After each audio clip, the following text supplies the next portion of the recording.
सवाल एक है और जवाब न जाने कितने या फिर कोई भी नहीं। और सवाल है कब होगा अंत, वो चाहे जीवन का हो या पृथ्वी का या पूरे ब्रह्मांड का। क्योंकि ये सवाल ऐसा है जिससे कई सारे सवाल जहन में आने लगते हैं। अक्सर कहा जाता है कि जिसका जन्म हुआ है उसका अंत निश्चित है। बिग बैंग, जिससे पूरी दुनिया ये मानती है कि ब्रह्मांड का जन्म बिग बैंग से हुआ, और यदि ब्रह्मांड का जन्म हुआ है तो इसका अंत भी निश्चित है। आइए जानते हैं। नमस्कार दोस्तों, मैं हूं आपका अपना हरी और एक बार फिर उपस्थित हूं एक नई वीडियो लेकर।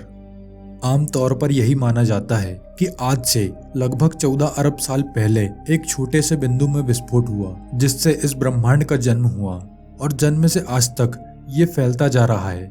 लेकिन कब तक, यह प्रक्रिया कब तक चलेगी? क्या ब्रह्मांड का फैलना रुकेगा और क्या यह फिर से अपनी पुरानी अवस्था में हो जाएगा? इसका मतलब वापस सिकुड़ने लगेगा या फिर कहीं जाकर उसमें समा जाएगा? हम जानते हैं कि ब्रह्मांड सीमित है जो बस फैलता जा रहा है। तो फिर बात ये आती है कि ब्रह्मांड के बाहर क्या है और बाहर से ब्रह्मांड कैसा दिखता है। यदि हम इससे बाहर देख पा रहे हैं तो हम यह भी समझ जाएंगे कि यह सब कैसे शुरू हुआ था। इस पूरे ब्रह्मांड में 4 बल कार्य करते हैं: विद्युत चुंबकीय बल, कमजोर और मजबूत नाभिकीय बल और गुरुत्वाकर्षण बल।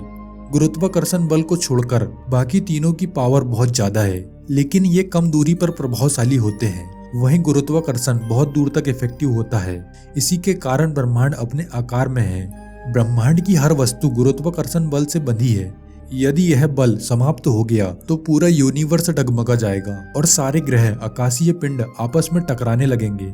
इसके कारण ये माना जाता था कि इस बल के कारण ब्रह्मांड के फैलने की गति धीरे धीरे कम हो रही है। लेकिन 1990 में सुपरनोवा के एक विश्लेषण से पता चला कि एक रहस्यमयी बल है जो गुरुत्वाकर्षण के विपरीत ब्रह्मांड को फैलने की गति प्रदान कर रहा है, जिसका नाम है डार्क एनर्जी। इसे समझने में पूरा विज्ञान जगत लगा है, क्योंकि ये दोनों बल ब्रह्मांड का संचालन कर रहे हैं। इसी कारण ये कहा जाता है कि ब्रह्मांड का अंत इन दोनों बलों पर निर्भर करता है। और यदि ऐसा है तो इससे बहुत सी पॉसिबिलिटी सामने आ सकती है। चलिए जानते हैं। वैज्ञानिकों के अनुसार यह स्थिति आज से 22 अरब साल बाद होगी। डार्क एनर्जी ब्रह्मांड का विस्तार करते जा रही है और उस समय तक यह कार्य करेगी जब तक हर एक परमाणु टूटकर बिखर नहीं जाता। इस स्थिति में डार्क एनर्जी का घनत्व समय के साथ समान रहता है। तब ब्रह्मांड का विस्तार और तेजी से होने लगेगा। ऐसा होने पर डार्क एनर्जी बढ़ती जाएगी, जिस वजह से ये गुरुत्वाकर्षण बल पर भारी हो जाएगी और ब्रह्मांड की हर वस्तु का संबंध टूट जाएगा। यहाँ तक कि ब्रह्मांड का हर छोटे से छोटा कण टूटकर अलग हो जाएंगे। यदि यूनिवर्स की डेंसिटी और क्रांतिक डेंसिटी एक समान हो तो इस सिचुएशन में यूनिवर्स के फैलने की स्पीड कम हो जाएगी और एक बिंदु पर विस्तार रुक जाएगा। लेकिन यदि ब्रह्मांड का घनत्व क्रांतिक घनत्व से ज्यादा हो तो इस स्थिति में ब्रह्मांड का विस्तार एक सीमा पर पहुंचने के पश्चात थम जाएगा और ब्रह्मांड सिकुड़ना प्रारंभ करेगा। अंत में वह एक बिंदु में बदल जाएगा। उसके पश्चात फिर से बिग बैंग होगा और फिर ब्रह्मांड का पुनर्जन्म होगा। यदि डार्क एनर्जी की वजह से ब्रह्मांड के फैलने की स्पीड बढ़ेगी तो यूनिवर्स में मौजूद सभी पिंड एक दूसरे से बहुत दूर चले जाएंगे और ब्रह्मांड में नए तारों के निर्माण के लिए गैस व पदार्थ नहीं होगा। और इन सभी के एक दूसरे से दूर जाने पर उष्मा का वितरण अधिक जगह पर होगा और इसी कारण टेम्परेचर कम होता चला जाएगा। यह इतना कम हो जाएगा कि सभी कण अपनी गति करना बंद कर देंगे।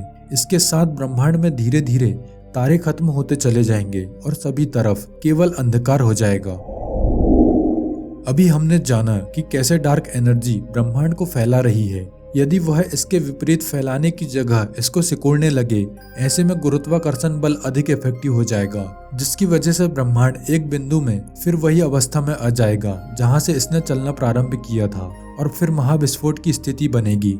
फिर ब्रह्मांड फैलना चालू होगा और ये प्रोसेस चलती रहेगी। यदि ऐसी संभावनाओं को सही मान लें तो ऐसा पहले भी हो चुका होगा। इस प्रकार इन बलों के विश्लेषण से डिफरेंट टाइप की पॉसिबिलिटीज वैज्ञानिक पता करते हैं और फ्यूचर का एक अनुमान लगाकर अपनी बात कहते हैं।